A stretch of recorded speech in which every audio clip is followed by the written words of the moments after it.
Welcome in to the Hot Read podcast for Friday, June 1st. There are only 30 days in May, right? Isn't tomorrow June 1st? Does that Buddy, sound right to you? buddy, Do we know? I don't know how many buddy. days there are in months. I know there are 28 days There in are February. there are 31 in May, buddy. Are there? Hey, There are welcome in to the Hot Read podcast for Friday, May the 31st, because of course there are 31 days in May. I am, of course, your host, Easton Freeze, director of published content here at BroadwaySportsMedia.com. We're also brought to you at the 440 Podcast Network. You can follow me on social media at Easton Freeze. I'm joined as always by producer JT, who you can follow on social media at JT_Ruhnke. JT, my fellow knower of 31 days in May, how are you? I'm good. Only 18 minutes late today, which if you're new around here, which many of you are, this is a thing that happens. But today we had you need to back me up that today it was more technical issues than my tardiness. It was a technical difficulty issue. I was here more than not, but you were indeed here. However, that's not often. Today is an unforgettable day in our nation's history. Do you know why? Big news today? Today. What's going on?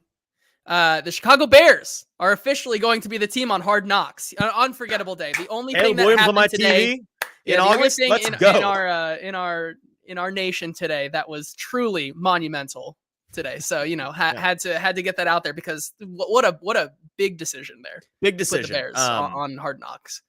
The only thing bigger than that is, of course, like 10 seconds ago, Donald Trump was convicted of 34 felonies, which is hilarious. And it's here's my take. This is as political as this show's ever gonna get. You ready for this? Clearly, like whether or not I've not followed this trial super closely. Maybe he's guilty, maybe he's not, whatever. It sounds like it was the whole point was like manufactured to be a smear campaign because that's what we do in politics now. Our entire goal is to smear the other side. Like that's everybody's goal, apparently. And so clearly, like Democrats are very happy because now the thing is like, oh, well, if you vote for Donald Trump, you're voting for a felon, which sounds like a good tactic on paper because now you can do the whole like don't vote for a felon thing. Decent campaign strategy. That then backfires on you, however, and will be hilarious if he wins. Then it's like, how bad was your candidate if he lost to the convicted felon? Like last time it was Hillary Clinton. How bad could she be to lose to Donald Trump? Now it's like Joe Biden must actually be dead if he lost to Donald Trump. Like it's going to look really bad for whoever loses. All I'm going to say. And I think they both suck, and they're really both crappy candidates. So that's that's my take. I saw another tweet. Can we get a fresh set?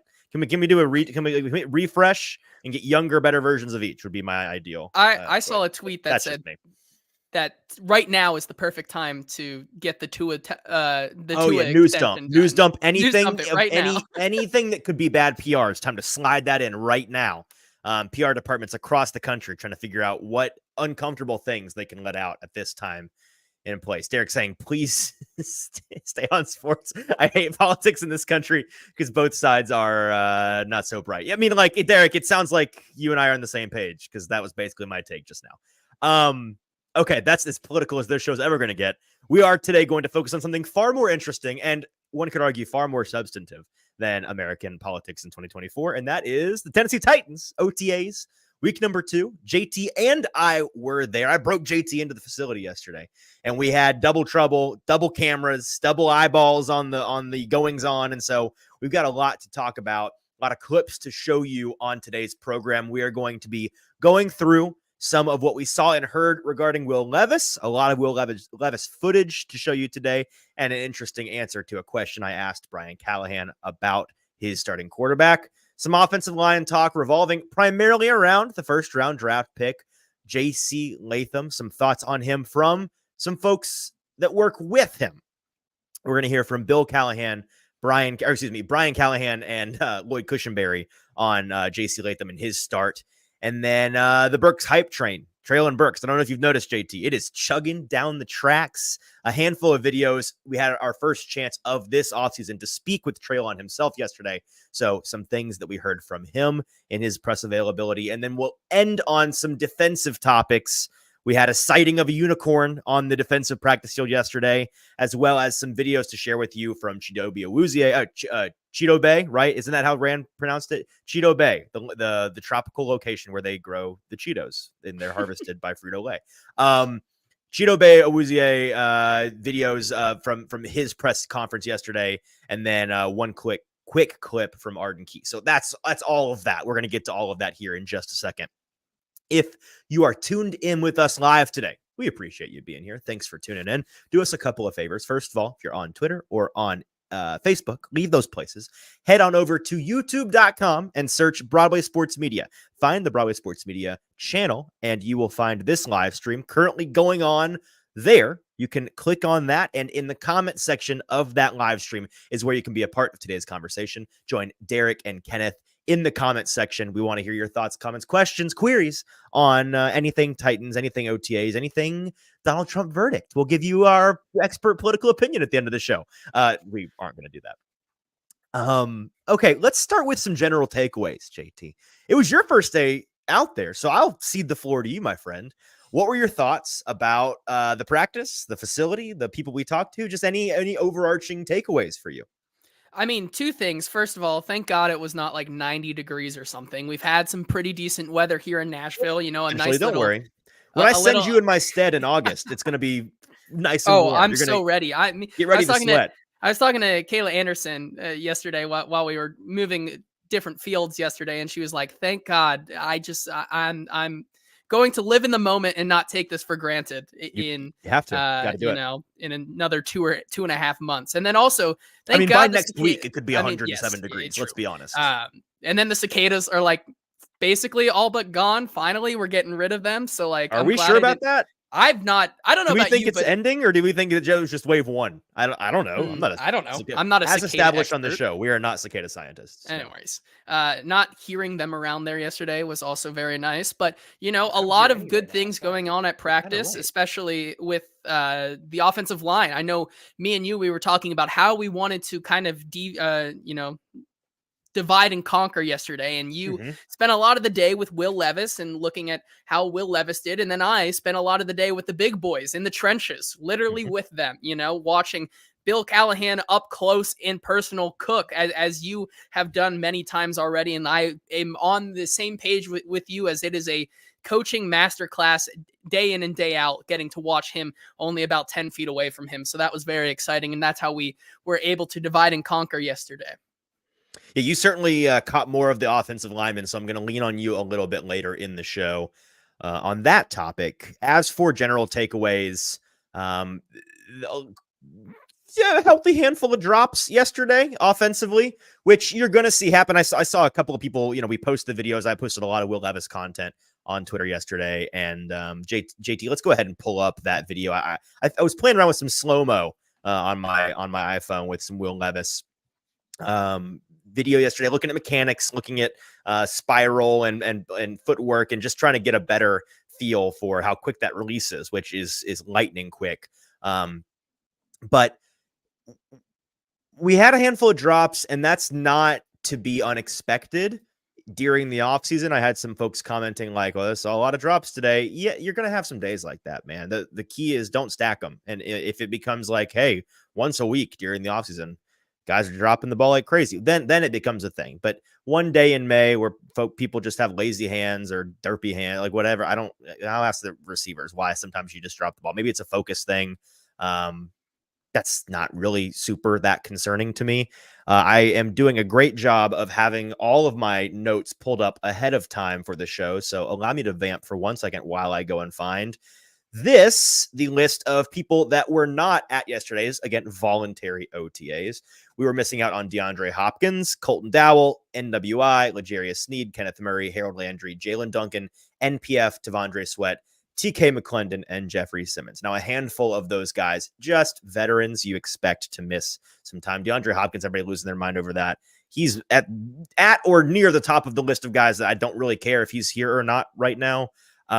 He also did a panel with the On3 event that's going on downtown.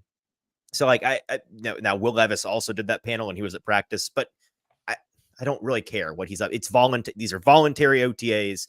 The players negotiated for them to be voluntary in the last CBA agreement because they asked the owners for more money and the owners said no.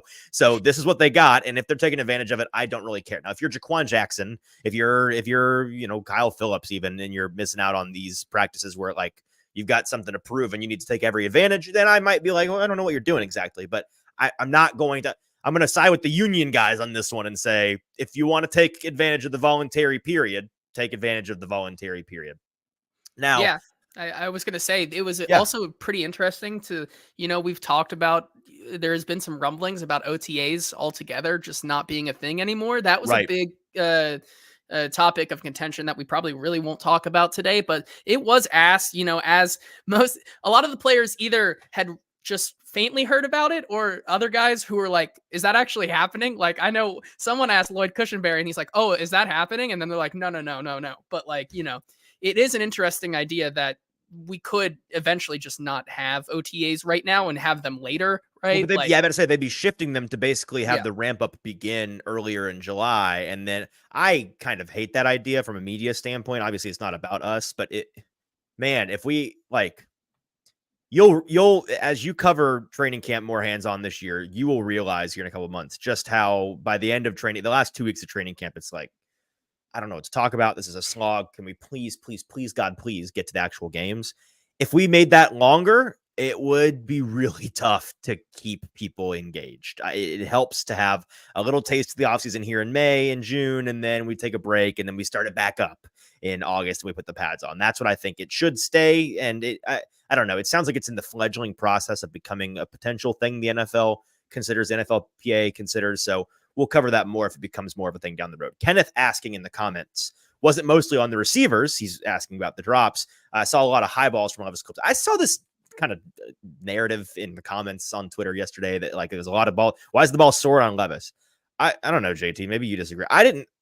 First of all, every drop I can remember yesterday hit the receiver in both their hands. So definitely on the receivers. I have a handful of clips on my phone that I posted where it's like, it hit Tyler Boyd in the chest and it just bounced off him. So no, the answer is I don't think the drops were on Will Levis. And then as for him soaring balls, like I didn't notice that really as a problem at all yesterday. I went back when I saw people saying that, I went back through every clip I had on my phone and I started counting like, yeah, that was high. That was off the mark. Good off the, and it was like, I mean, I feel like I have like 20 to 30 clips of him throwing yesterday. And that's kind of all I was doing yesterday, was focusing on him during the open period and filming him. And I counted like 3 or 4 balls that were kind of high, but catchable. So no, but if he was, and this is the transition here, if he was not quite on the mark yesterday, and maybe I should have asked, we didn't get to speak to him yesterday, but if we did, I would have asked him whether or not that was the case. He may have said yes. And I would imagine the reasoning behind that would be, we heard from Brian Callahan at the podium, and we don't have a clip of that today, but he was talking about how they're kind of working on his mechanics, working on the arm placement as he comes following through the level of his elbow. And I'm not a passing expert. I am not a QB coach. We leave that to our buddy Sean McAvoy here on the show. But from what I understand, it is about elbow being tighter to the body, and the follow through and the footwork, just the general mechanics of his throw. They are tweaking some things on that front. And I noticed it looked kind of funny, or not funny, but different, just looking at the way he throws. Some other beat writers, I was talking to Terry McCormick yesterday, he noticed it as well. And then we asked Brian Callahan, and he said, yes, we are working on those things. So wouldn't be surprised if there's some wrinkles to be ironed out on that front as he's trying to change some things. But I'm sure the idea is for it to be for the better, right? So, anything else on Levis? We got 2 clips. Let's show on Levis now that we've shown plenty of slow-mo footage here for you on the YouTube channel. Let's play first this clip from Tyjae Spears. Spoke to him yesterday. By the way, total side note, a lot of drops yesterday on the Titans practice field. You know who didn't drop the football? This guy, because I was watching Tyjae alone and he noticed me and I was on my phone, and then he just said, he screamed hands and threw the ball at me. You think you have good hands. Then an NFL player throws the ball at a football at you and screams hands. Didn't see how confident you are. I caught the ball and then I threw back a perfect spiral to him, actually. So I'm on the team now. I was speaking to the coach earlier today. We're working on the contract and everything, but that was something that happened yesterday. I did not drop the ball. Many other professional NFL players did drop the ball. Do with that information what you will. However, Tyjae was asked yesterday after him and I were playing catch on an NFL practice field, hey, Will Levis, year 2, what do you make of his growth? What do you make of him as a leader stepping into a bigger role, the clear bona fide starter role? And here's what he had to say. You see the confidence, you can see like the work that you can see the not so last year, like not the early on leadership. He didn't have that because he wasn't a starting guy, but now you can see the early on leadership. Like every chance he get, he like break the huddle down and he leads us and like he reloads things. He ain't just gonna let anything happen. So you can see all those things early on. And then we spoke to Brian Callahan. I asked him about the interview he did. And JT, I think you read it. I'd imagine many of our listeners read it. It was an interview with Albert Breer on SI earlier this week. And he was Brian was walking Albert through some footage of Will in his office. I think Albert came down here to do this interview, and they were talking about some of the things that sold Brian Callahan on joining the Titans, on becoming a part of the Will Levis experiment. And he was showing him a clip from the Falcons game, Will's first start, that was an example, or maybe the example for Brian in terms of, this is what sold me on. I want to come coach this guy. I think he's got phenomenal talent. And the gist of the throw was bad decision, incredible throw, incredible arm talent, incredible accuracy. And that's the kind of thing where Brian, in the piece, and I recommend you read it, he said, I can coach up the decision making. If you've got that toolbox at your disposal, we can work with that. And so I asked Brian, okay, so what does that look like in this offseason process as you're trying to coach up Will Levis on becoming a better decision maker? You're trying to get him to improve between the ears because he's got physically what you want from him. What does that look like? And here's what he said. Asking him on a per play basis. What is this progression ask? What is he supposed to do with his footwork? Where are his eyes supposed to be? We're teaching the system first, and then as you get into situations like today being a third down day, you get the chance to look back and say, well, hey, this was a 3rd and 4 decision. Could you have made a different one? Could the ball gotten out quicker? We don't need to hold on to it in this particular instance. So there's a lot of coaching of the situations that go within teaching of the system. And so where we're at in our process now is more about teaching the system and what's expected, and then you add the situational layers as you get more comfortable with the install. So we're about done with the installation part of the offense, and now it becomes more of a memory and recall and starting to pair a lot more things together. So it's coming together at this point, and then by training camp, we should be ready to roll, and guys should know what to do and how to do it. And that's the thing that I find most fascinating. Obviously, his point that right now we're focused on the install, making sure he knows this offense inside and out like the back of his hand. Then in the July, August portion of the offseason, that's when we're going to focus on the situational ball, making sure he is mentally put through the rigors of as many different possibilities as they can fit into the time frame that they have, because with experience, with reps comes knowledge, comes power. I found that answer interesting, and I think that's a narrative, that's a storyline I'm going to continue to kind of harp on. I want us to continue to harp on later on in the summer, because if that's the primary goal, and man, the difference between Will Levis having this whole offseason to be the guy and them tailor the classroom and the practice field to what best benefits him, as opposed to last year where he's fighting for second string reps, that's a massive change. I agree. And I think with that comes hand in hand this new system that Brian Callahan's bringing in. I feel like a lot of the time last year when Will Levis was in the game, you can go back to like even that Jacksonville game, right? The Tim Kelly system in that game specifically really only worked when there were design plays that Will Levis understood in that playbook. And it was, I remember talking about that. It was a training wheel offense. It was. And I remember thinking about that game where it's like in this system, Will Levis only thrived when he knew what he was truly doing, because that's really the only experience that he got. Now putting him in this Brian Callahan system, like you said, as the guy, and not only as the guy, but also, in a Brian Callahan system that has been more receiver to quarterback friendly, making more design plays where that this guy, things are going to work out in your favor most of the time, is something that I think Will Levis can build some confidence on. And then with that confidence comes more of the decision-making ability that hopefully leads us to less of those, throws where they're in the defenseman's hands. I agree. We can move on from Will Levis because we'll be talking plenty about him as the summer goes on. Let's do some offensive line talk, JT, but some JC talk, JT is what I meant to say there. Before we do, got to sell the show a little bit. If you're watching with us live, we appreciate you being here. Make sure you're doing so on YouTube at Broadway Sports Media's YouTube page. Hit subscribe while you're there. We're trying to build up that channel as much as possible, putting a ton of effort into daily shorts, clips from the show, and of course the full-length live shows. You can find all of that stuff over there. I think you will really enjoy it, and subscribe if you're going to enjoy it. That's all we ask. It's there for you for free consumption. All we ask is that you hit that subscribe button and hit like on the videos, because that helps us with the algorithm as well. Okay, JT, the offensive line yesterday, you got a good, I watched a little bit of them, but not nearly as much as you. Honestly, when I was watching them, the thing that stuck out to me, and I don't know why my eyes were, and I was talking to Zach about this on a football show just a couple of hours ago. What drew my attention was Dylan Radins and just how different he physically looks this offseason. Now, maybe that's something that you want to talk about a little bit, but my primary question for you is the left side of the line, the Skoronski, JC Latham, Lloyd Cushenberry trio. Those are the three I think everybody was focusing the most on over there.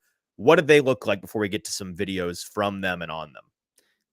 The biggest word I can say is powerful. I mean, we were the parts that we were allowed to kind of record and whatnot were a lot different from individual drills. It was more of Bill Callahan having them, work in tandem, setting, either setting an edge, shifting to another position to pick up a different blocker, or in the case of a lot of the videos we're going to show today, hitting the initial block and then moving to the next level to kind of pick up that what would be on a real field like a linebacker, or moving to the next level to help with run blocking in that sense. And all I could really say is for Peter Skoronski, Lloyd Cushenberry, and especially JC Latham, was the power that I saw in them, as well as the kind of, I know you took some videos of JC on Callahan's, his greatest invention, Bertha and Olga, those guys, but also Peter Skoronski looked really, really good using those sleds yesterday as well.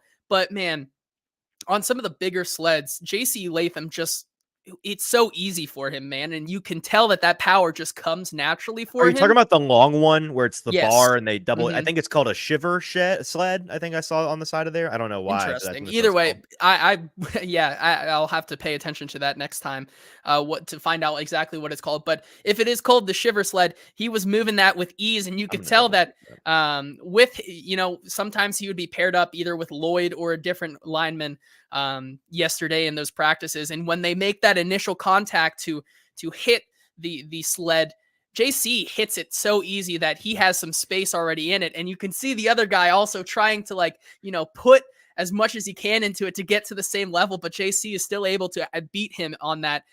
Just really go to show man, this guy, it comes naturally to him. And it makes me super excited to see him once we get the pads on. Yeah, it's called a shiver sled. I don't know why. We'll have to ask why it's called that, but that is what it is. And you're right that I noticed, not in real time, but going back watching some of the footage you took, the way that JC would knock it so far, they'd have to readjust it before the next guys could go because of the indifference between how hard JC hit it and the next guy hit it. We're going to show some of JC going up against what's the name of the other sled? Now I'm blanking on sled names. Bertha and Olga. Yes. There's a name for it, but I forget what it's called. You guys know what we're talking about. The video of him doing that on May 10th at rookie mini camp that I took, and then a video from yesterday, May 29th, less than 20 days later, kind of demonstrating how he's been coached up and the work ethic that he's been demonstrating with the Titans so far. But first, a video from Brian Callahan, his head coach. We asked him about what he has seen from JC Latham, both as a performer and as a player in the locker room and as a teammate and a leader. And here's what he had to say. He doesn't carry himself like a rookie, which is always a good thing. He's very intentional about his work. He works really hard. He spends a lot of time on this. I think he understands, which not all rookies understand, that it is a job. And there's an expectation, especially when you're drafted where he was drafted, that you got to come perform. And I think that he's aware of that. Not everybody always is. And he's got some maturity to him, but he's also has a youthful wonder that's kind of fun to be around. Everything's new to him. There's just a lot, and he just loves playing football. And so there's this kind of enthusiasm that he carries with him around the field that I think is fantastic. And he's getting better with the techniques. You know, I think it's going to be really fun to see where he ends up between now and the next couple of weeks, and then when training camp starts, when the pads come on, that's we're going to find out a whole lot about a lot of people when training camp starts. So I think he's making the right progress, but I think as you guys talk to him too, you enjoy his personality.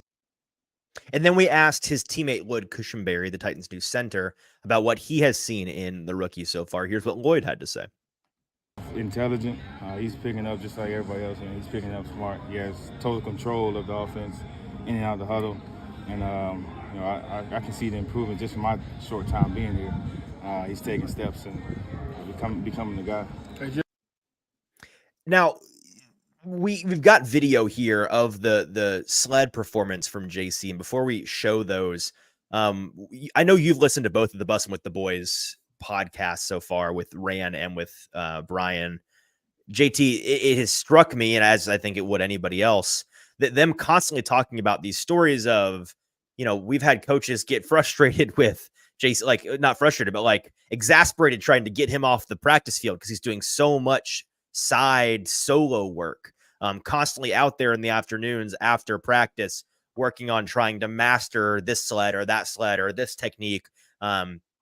He clearly has taken it upon himself. And it's funny, the level of frustration we felt from him on May 10th during rookie minicamp. This sled that is difficult and demands perfect form. It's not about brute strength. It's not about your force and your size. It's about the perfect technique.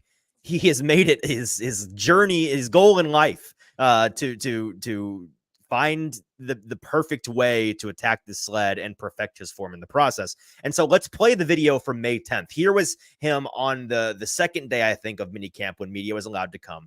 Here's how he performed against Bertha. And do we have that clip, JT? Yes. Okay, so here it is. And he was struggling against it. He told us that day that he was, and we showed this on the show back then. You can see him struggle with this first rep, loses control. Those springs, both up and down and left to right, easy to lose control of it.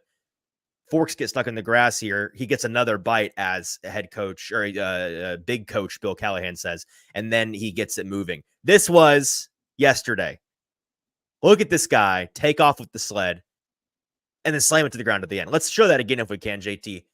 He has made this thing his child, his son. This has been his goal in life, clearly, to perfect this sled, and the dividends are showing. It's crazy how much better he is at it now. Yeah, it was remarkable to watch for sure. Just also you could look just like in the footwork as well. You see the struggle, and then he gets it going. The footwork is more refined. It's more closer to the control, closer to the body. Right? Control is the big thing, I think, right there. Just the power is coming from down there, and he's finally learning how to use that more than the arm strength. He's using where the power naturally comes from. It's about your base. Yeah, it's about setting a base. It's about using your hips about properly. The base. And JC, you see that how much he has come from, you know, like 2-3 weeks from now, you know, or 2 or 3 weeks ago. Rather. And as Callahan said, he's excited to see where he can be in another 2 to 3 weeks, and so on and so forth. So I think that's something that makes me really excited about him and makes me just fall in love more and more with him as a prospect post the draft here, because confirmation bias, baby. We love it. We love it. The infectious personality was something that, you know, on the practice field or in the interview rooms, which was something that we weren't privy to. And now we get to see that, and that whole different side of JC that we couldn't really evaluate come combine or on tape. And I think that's something that's really starting to show, and why he was their guy there at 7. Bottom line, he is not a Boy Scout rookie. He's an Eagle Scout rookie. And that's I mean, it's a dream for a front office, for a coaching staff, in your first round pick in particular, when you have a guy come in and have that Eagle Scout mentality of, I'm not only going to follow all the rules, I'm going to go above and beyond to try to earn every badge, man. I'm going to try to speed run it and master it all first and better than everybody else in the team, everybody else in the league. That's the mentality you want. And it couldn't be any more different from some Titans experiments at tackle positions in the past, who will go unnamed. This guy has that, again, as we said with Levis and like the quarterback aura, the want to, the drive, the determination to be the best. I see a lot of that same thing in JC. Whether or not he ends up being a good player, it's not going to be for lack of trying. It's not going to be for lack of effort. It's not going to be for lack of taking the coaching to heart. This guy's doing everything you could possibly ask of him so far.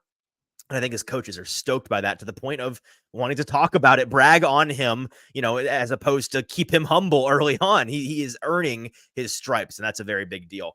Michael in the comments asking, I know JC's potential is exciting, and center isn't always the most sexy position, but what about Lloyd Cushenberry? They paid a lot for him. Does he look like he was worth the investment? JT, what do you think? I mean, talking to him, I think it's exactly what they needed at the center position. The last time they had that hole last year in the absence of Ben Jones, and I think that they've once again found that kind of center commander of the offensive line. I actually got to ask Lloyd Cushenberry about how they are establishing that connection, because we've talked about in the past, knowing your guys around you is half the battle. Technique can take you so far, but if you're not on the same page, kind of like a quarterback to wide receiver connection, if you're not on the same page with the guys next to you, you're going to get your quarterback in trouble. And so I asked him about that and how that's going. He first year for him, first year for JC, Peter Skoronski's second year. How are the guys meshing so far? And he said that it's going pretty well for them right now.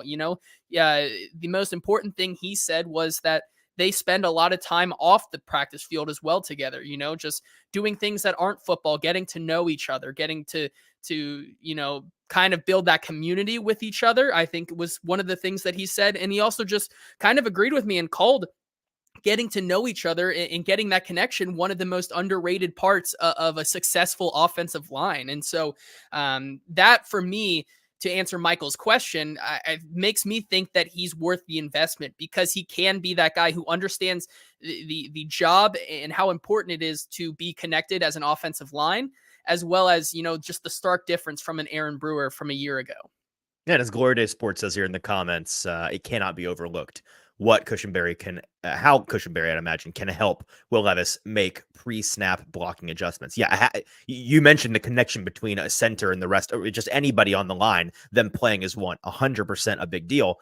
Also a very big deal, the connection that a quarterback and a center have. And Ryan Tannehill and Ben Jones, a big part of their success when that offensive line and offense in general were really humming, was that those two were fantastic commanders, not just during the play, but more importantly, the pre-snap adjustments, setting the team up for success before the ball is even in motion. That's going to be a very big deal. And to have two guys in Will Levis and Lloyd Cushenberry, who both seem to be certainly intelligent enough and driven enough to go above and beyond in preparation, be out preparing their opponents. That's a very big deal. One last clip here from Lloyd Cushenberry.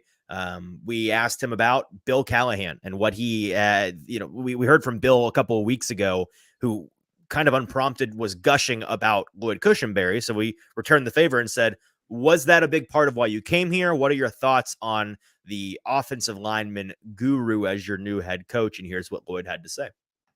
A genius. You can tell why his resume speaks, for itself. We're grinding. As you guys probably saw, we out there 20 minutes before, 20 minutes after. So he's always a constant question and to improve. And he's very detailed. Like every single play, it's every single blocking assignment. Everything is just, from the smallest details, he's harping on it. All right. Any other thoughts on linemen, or do we want to move on to a little Traylon Burks hype train? Is it a time to all aboard? We did kind of talk about it or gloss over it at the beginning there, talking about Dylan Radins. I mean, okay. You talked about how he looked different. I mean, he looks like he added, I want to say, 15 pounds. This is muscle. Of muscle, I mean, correct. It's a lean. He's leaner than he used to look, but he's stronger than he used to look to me. Oh, he looks 10 times stronger than he used to look. And looking there were, I was watching Lloyd, I was watching Peter, I was watching Dylan, and watching JC as well. But I was going to say the fourth guy that really caught my eye yesterday was Dylan Radins. I mean, he was out of those three guys were very powerful, but the next most powerful guy out there who was killing all the drills was Dylan Radin. So something to look out for, I guess, as we continue to go through OTAs and mini camps and whatnot. And Dylan Radin's, I think, could be shaping into form where we could see him on the field more often than not come September. It is May 30th, and not only am I liable to change my opinion on this, I am going to change my opinion on this. But as of right now, if I had to guess the leaders in the clubhouse for the starting five, left to right, it is J.C. Latham, Peter Skoronski, Lloyd Cushenberry, Dylan Radins, Nicholas Petit-Frere. I think those are the guys who don't necessarily, not all of them have that job locked down, but it is theirs to lose as of this moment. Now, the wild cards for me are the guys that have been brought in this offseason that we like Leroy Watson. I don't know how much they love him as a tackle option. Obviously, Bill Callahan has a connection with him, has an understanding of what he thinks he can do. That it was enough for them to go and grab him. But trade for him, right? Send one of those 7th round, or did they trade for him? Correct. They traded for him. So I don't know with those guys, but if I had to guess, that's kind of where I'm leaning. And I find that obviously good enough to be successful, but especially on that right side, a couple of interesting guys that we've been talking about for a couple of years now. Man, the potential is there, but they just can't put it together. They can't stay on the field. They can't, whatever it is. If there was ever a time for a coach to get the most out of them, it would be with Bill Callahan. And he has a long track record of getting the most out of guys that previously had been underwhelming or mediocre. If he could turn them into even average players, then you've got yourselves a really interesting group to play offensive line. And with some pretty strong draft pedigree, that would be from left to right. Where was Lloyd Cushenberry drafted? If he was a top 3 pick, then all 5 of them would be 3rd rounds or better picks. And so highly drafted guys, you're getting the most out of them. In hindsight, that certainly makes some sense. As you're looking that up, I'm going to transition us here. He was drafted in the 3rd round. Okay, so there we go. By the Denver Broncos then. So okay, so a couple 1st rounders, 2nd rounder, and 2 3rd rounders would be what that would that offensive line would be comprised of. On to the Treylon Burks train. I'm going to punch your ticket all aboard here. The hype train has not only left the station, it is screaming down the tracks. It is like the Polar Express when they're on the ice and like the back of the train is going like that's it. It feels like we're nearing derailment because things are so cheery, things are so rainbow unicorn happy sunshine. And I don't think it's a bad thing, right? If the idea is we're going to pump this guy up, listen, Calvin Ridley came out yesterday and was comparing my man to a mix of AJ Brown and Terrell Owens. Okay, crazy comparisons, but saying it with your chest, I respect that as a teammate 100%. JT, what we want to just get into these videos from him, or did you have an impression from him yesterday? I mean, he continued to, I think there were some criticisms that he wasn't maybe going full speed last week or 2 weeks ago at OTAs. That was something that I saw a lot online. Man was cooking yesterday. I mean, especially on the opposite side of the field there from where we all were. They were doing a lot more routes down the field, working on that placement of the ball for the quarterbacks. And Treylon Burks was eating all of that up as the deep threat down there, with a couple of the tight ends as well. So I think, it definitely warranted. I think that, for right now, the narrative hype train definitely can continue to chug along because so far we see no reason not to. And like you said, these videos are definitely going to back it up from what we heard from himself, but also Calvin Ridley. All right. So let's just play these videos here.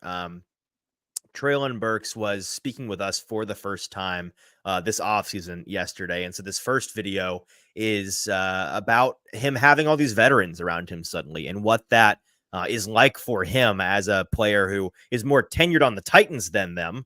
But obviously they are more tenured in the league. And here's what he had to say. It brings confidence. It helps confidence. And, it's just them being there helping me. And also them asking me questions, for feedback, like I told the other guys.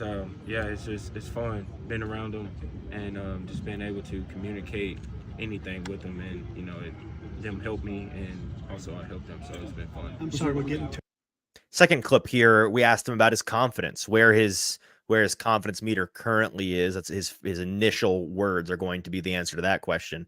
And then follow up about what's the competitive fire for you like when they are bringing in all these guys in the offseason and you're getting bumped down the depth chart. Here were his answers. I'm real confident. I'm having fun and healthy, and I can't be more blessed. As a competitor, when you see, a Ridley brought in, a Boyd brought in, does that push you? Or does that kind of light you up a little bit? Yeah, 100%. But it's fun. Just going out there, seeing what they bring to the table, and then me bringing my A game to the table. And so we just go out there and compete together and have fun. Has the last couple of years been frustrating? And finally, my favorite of the 3 videos here, we asked him to describe the new offense, and he has a pretty interesting response. It's fun, fast, what I'm used to, something similar to what I did in college. And so, just study it, get better at it, and have fun with it. You treat it like it's a clean. So the thing that stuck out there, sorry, I'm getting texts from multiple people here during the show trying to tell them, hey, I'm busy. Similar to what I did in college is to me the most exciting thing he said in any of those 3 videos. JT, we've been talking for a couple of weeks now, about a couple of months now, actually, about how it sure would be nice for a new offense to try to utilize him in the way that he found success during his college days, largely as a big slot, but just scheming up looks for this guy to get the ball in his hands and be the big, fast, big player that he is. Like, go be a big, fast. Here's the ball. Go do the thing. And I don't know how much of that is going to, be able to happen, just because there's limited opportunities for him with so many mouths to feed. But the opportunities that he does get, I hope that they're intentional, and I hope that they are aimed at utilizing him not just as any big bodied backup X receiver, like, oh, Calvin's out, like, have him in, get him in there and run the Calvin route. No, do the things that Treylon Burks is best suited to do. And then maybe not only is that like going to result in the best results for you as a team and for him as a player, but maybe that's a great place to start for him to build some confidence and build off of those things. And I think that's going to be the most important in these first 4 to 5 games this season for him, right? Getting him those designed looks that give him the yards after the catch ability to, like you say, just go out there and be big and fast, and then also fast and big. Like, get out there and do what you did best in a little bit more of that yards after the catch receiver that you can see from time to time with a T. Higgins or a Jamar Chase in Cincinnati, and what they kind of were able to build and scheme there for those players. So I think that's where they definitely will start with Treylon Burks. And I think also a little bit Chigakonkwo as well, who we talked to a little bit yesterday as well about some of those things in the offense. He talked about it being a more pass happy offense and that's where he said he loves it because that's what he thrives in. But for both of these 2 young players, getting them those design looks to build the confidence that they may have not had in the earlier schemes in their career, I think is going to be the biggest thing. And that's where you can start to build off more of that and have him become a super key part of the offense later in the season. And that, I spoke with Zach about this on a football show earlier today. That's kind of how they're approaching it, or at least it seems to be. This is a, for all intents and purposes, his rookie year with this offense, with this coaching staff. They are building him up to trend in the right direction and hit the ground really running at a full sprint for 2025, right? They would love nothing more than to get to the end of this year's season and say, we've got these older receivers. They served us well this year. We got a couple of them that we could let go. We got a couple of them that we got one that we could let go if we wanted to. We've got a couple of them that their contracts are up. And so we got to figure out what the wide receiver plan is now. If Treylon Burks can just slot in, they have the confidence based on this year to say, okay, well, there's one of our answers. Boom, Treylon Burks. He's finally reached his potential. He's still in his rookie contract. Maybe we consider picking up that 5th-year option. Whatever it is, he's going to be the guy, and then we can work around that. That would be a massive help for them, and I think that's the intelligent way that they're going about this. We're not expecting much of this guy beyond just prove to us that you can be a solution, a reliable solution for us in 2025. Yeah, I think that's the end goal, right? Because you would want to continue to build him up that way. And I think, like you said, there's been a lot of talk about, is there maybe there's been rumblings, I guess it's been floated around that are they talking? The streets are saying that maybe could DeAndre Hopkins look for a contract extension before the season, bringing him back for another year. I think the streets are wrong about that, first of all, course. but they are, but it is a seed being planted in people's minds. So, you have to talk about it. Tyler Boyd on that 1-year deal, Calvin Ridley kind of on a sort of 2-year deal, kind of sort of thing. Right. Yeah. The way you want to look at it. Treylon Burks, if he hits, man, could really fix some problems going down the road. Right. Last topic here for us, JT. We're going to transition to the defensive side of the ball. 3 videos to show you, and then we are done for today. But first, Caleb Farley. We mentioned him on the last OTA show and tell video we did here. We saw him out there, and we saw him making plays. And it wasn't a ton, but he did have one notable. The one time that I was like, "Who was?" Oh, it's Caleb Farley. Look at that. There's the guy. He's doing the thing. Number 3, big year, big number 3, year 4. Year 4 for number 3. He made a nice pass breakup in coverage on Treylon Burks, and I'm sure it's not the first time he's been out there during team drills, doing team things since his injury. I'm sure I've just missed it or forgotten, but it was the first time I noticed like he's doing football things, not special teams things, but like cornerback things.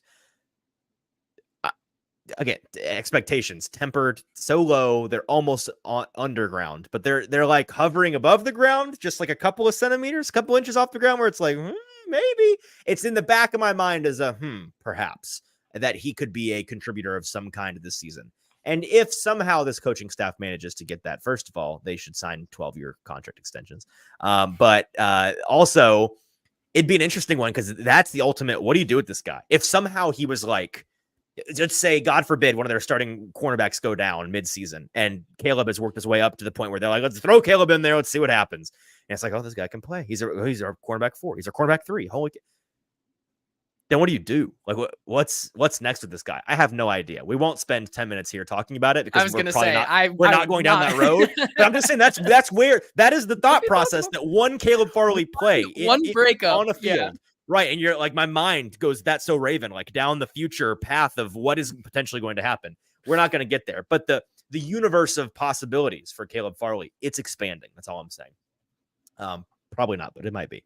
This first video about actual players that are going to be playing on the defense this year for the Titans is from Brian Callahan talking about having Tyler Boyd and Chidobe Awuzie on the team, 2 familiar former Bengals faces, how valuable that is to have these guys. And we'll show this as kind of a primer to hear some thoughts from Chidobe himself. They're a huge asset to me personally. They're a really huge asset to our locker room and the players here. They do have some familiarity with how we want to do business and what we want our team to look like. On top of the fact that they're both still really fantastic football players, that's the first thing. We always want as many good players as we can find, and those 2 fit the bill. But then there's just an element of familiarity. I love seeing both of them every day. It gives me some comfort. That part's nice. And then again, they've got some Tyler in particular, because he's been in the system, allows him to have some wisdom and be able to impart some advice on guys in terms of the system. He's been in it for a long time, so it's a really valuable person to have in here for our receivers and for me. And Cheeto is just everything you ever want your football players to be about. He's about it, and he's a huge addition for us on the defensive side. Everything you ever want is extremely high praise. So let's hear from Mr. Everything You Ever Want in Cheeto. His first clip here, I believe the first one, JT, asking about Cheeto joining this defense, what it's going to look like with DC Denard Wilson. What is he most excited about, and what is important? Genius. Oh, wrong one. Okay. Take 2? Let me see. Yeah, let me see if I can find it. Perhaps. Do I need to vamp for a moment? You do. Okay, I'll vamp for a minute. This is the one that when you were having technical difficulties. This is a big part of the reason why we were late today. Yeah, we'll see if you can get that pulled up.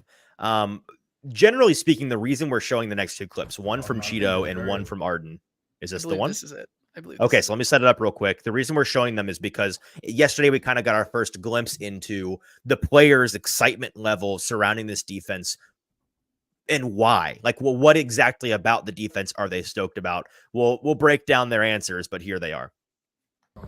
Oh no, I think it's very important. Number one thing, it starts with Coach Wilson right now. Just setting the new defense. Setting the standard. It's everybody's matching each other's intensity. Right now, he's the one who's really setting the tone in the meeting room, and we got to come out here and match his intensity. At some point, us players, when we get comfortable with the system, we're going to be the ones setting the tone and the intensity, and the team going to match us. So we're still on that path, and it's a long road to be, but everybody has that same vision in mind, that aggressiveness. We just got to get there. We're far away right now, but we're going to get there. And then, JT, do you want to give you a second to pull up that Arden one? We got a second clip here from Arden Key. I asked him this question. What are you most excited about with this defense, and how do you think it's going to complement your skill set in particular? Because he was talking vaguely and then sort of not so vaguely about how there were some frustrations with last year's defense, frustrations surrounding the way that they practiced and then the way that some of the defensive players, especially up front, were utilized. And so, JT, as soon as we can get that clip, here we go. Perfect. I can only speak for the up front D-line. D-line, everything is vertical in the backfield, 2-3 yards in the backfield. And it's unlocking a lot of our talents. It ain't just sitting at the line, holding up, eating up blocks, and staying at the line of scrimmage. No, we make that 2-3 yards in the backfield. And the teams I've been a part of, that was a great defense. You make those plays 2-3 yards in the backfield. Are you still the same? So we also heard from Roger McCreary yesterday, and I don't have any video from it, but we heard from those three defensive players. I did, at least primarily. And the common theme was the intensity, the aggressiveness, but in particular, the verticality, the getting upfield, the coming downhill, screaming downhill, being aggressive towards the quarterback. That's not something we weren't expecting. That's kind of what we were expecting the Darrell Wilson defense to look like, because that's a lot of what the Ravens did with a lot of success and where he's coming from a coaching pedigree. But I think that it's going to be exciting to see some of these, in particular, the upfront players, the guys that are playing in the box, just scream upfield and collapse the pocket, get on the quarterback from a vertical standpoint. And a guy like Arden Key, I think, those longer, bendier, faster athletes, maybe not the biggest guys, but the long, fast, bendy. Rashad Weaver fits the bill. Go be long, big, fast, bendy guy. That's the role they're going to use him in. I think that's the role they're going to try to use Arden in this year. Just get upfield as fast as you freaking can, bend on the quarterback, and force him to move somewhere. Get him off his spot. Make the pocket move. Force him into the laps of the two big fellas. I don't know if you've met Devondre Sweat and Jeffrey Simmons, but they're sitting right there in the middle. Make him go say hello to those fellas. That's the kind of thing that they're going to be looking to do, and I can't wait to see them. Let's do one thing at a time. I can't wait to see them to strap on the pads and do the thing in practice in August at the very least. And me too, right there, because you want to see all the pieces kind of work together and see how that comes to fruition. I think you mentioned the biggest part there is that they've brought in this guy like Devondre Sweat to basically kind of have some relief on some of those guys like Arden Key and maybe a Rashad Weaver and especially Harold Landry, letting them kind of be who they are and do their job instead of having to do some other jobs that are not exactly what they're supposed to be doing there a day in and day out. Being able to do your job and do it effectively, I think, is the biggest thing that they want from this team. And I think that's kind of what Arden was maybe alluding to a little bit, just being able to be a little bit more free in your own game and do what you do best. Yeah, I agree. All right. Anything else today? Anything from the comments? We do. I mean, speaking of Devondre Sweat, Kenneth does ask another Sweat no-show. Really would love some clarity on that. You're not going to get it. It's May. It's an injury. We heard reporting from Paul, because he's as well sourced with random guys in the building to get this kind of information as any of us are. We heard from him yesterday that Kaharski, that is, that he was close to practicing yesterday. It's still a cautionary preventative measure for him not to be out there, and that it's not something the team is worried about. So that's the clarity you're going to get. him not being out there for OTAs, if he, it's probably a soft tissue thing. If I had to just guess, probably a hamstring or something like that, where you're just not wanting to make it, there's no reason to push that potentially lingering issue further into the summer. Let's get it healed up so that he can be back on the tracks for sure at 100% come the end of July. So there we go. Appreciate all of you guys, Kenneth and Derek and Gloria Day, and all you guys that were in the comments today. Michael and Vibe Runners, you guys are awesome. We appreciate everybody that listens to the show live, or the clips on YouTube, or the shorts on YouTube, or the traditional podcast version, or the Twitter version. There's so many different ways to consume the Hot Read podcast. Wherever you do, make sure you're throwing us some love for the work that we're doing for you. Hitting like, hitting subscribe, hitting share, telling a friend about the show. Be a friend, tell a friend. If they are a fan of the Titans, I'm sure they'd be a fan of this show. We'll be back next week on Tuesday. 3 consecutive days of OTAs. Next week, Tuesday, Wednesday, Thursday for Tuesday's show. Camp, baby. All right, Tuesday's show. We'll be talking about what we saw and heard on Tuesday. So we'll talk to you then. Until then, for producer JT, I'm your host, Easton Freeze. This has been the Hot Read Podcast. Have a great weekend.